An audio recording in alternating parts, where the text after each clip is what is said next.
This time the Muslims are threatening the creators of South Park over, get this, the Prophet Muhammad depicted in a giant bear costume.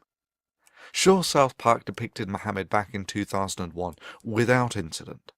Then about 4 years later on came the Danish cartoon incident, where the Islamic nations decided that their Dark Age laws about anyone who draws the Prophet Muhammad should be put to death should be enforced on the rest of the world, and in the ensuing tantrum over 100 people died worldwide.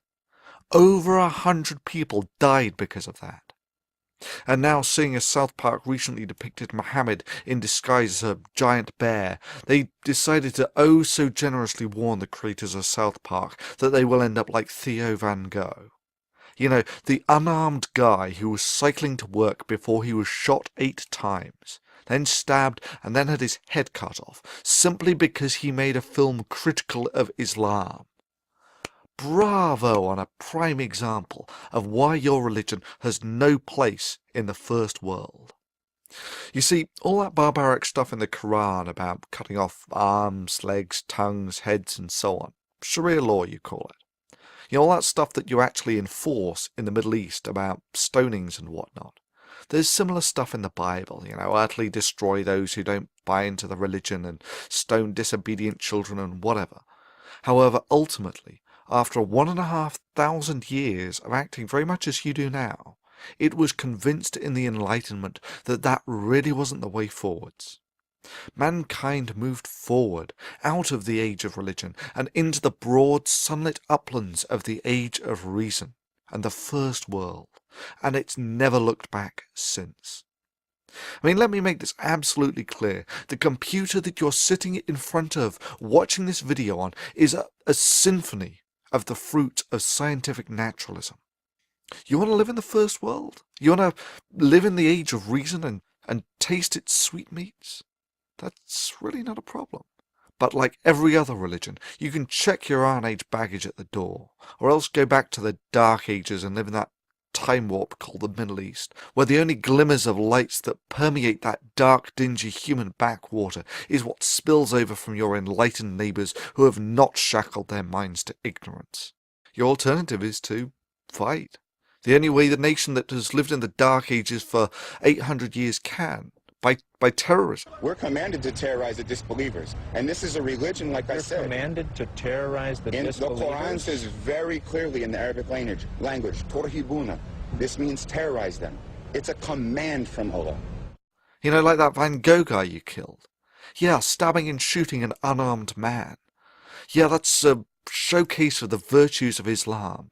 Such divine-inspired courage. After all, there's no better way of showing that yours is the religion of peace and enlightenment than by shooting and stabbing an unarmed man, and then threatening others with the same fate. And yet, of course, the criticism of the moderate Muslims was conspicuous only by its absence, and that really does speak volumes of their attitude to these acts. However, the Enlightenment did not just raise the standard of living. It did more than deliver us clean water, the eradication of smallpox and the PlayStation. The rift between the prowess of the First World and the advanced warriors of Islam on the battlefield can be put in no lesser terms than the contrast between ants and gods. Those of us who have lived in the age of reason understand that with great power comes great responsibility, and that the power of the age of reason must never be allowed to fall into the hands of those from the age of religion. For there is no doubt in my mind that if such power were delivered into the primitive hands of a theocracy, that genocide of the infidel and doing Allah's work would be synonymous terms. But let's say that all your box cutters and shooting and stabbing unarmed filmmakers, you managed to actually threaten the enlightened world. And I mean threatened beyond crashing a few airliners. Your only achievement will have been to have awakened a sleeping giant and to have filled it with a terrible resolve. If you're going to pray to Allah for anything, beg him that you never meet the giant in such a mood. For your continued existence is entirely at the discretion and goodwill of the giant, and that it is all that stands between you being granted continued existence and you receiving yourself the self-same judgment that you would so zealously impose on the rest of the world if only you had the power. So it comes down to the question of your vicious and petty threats against a cartoon creator.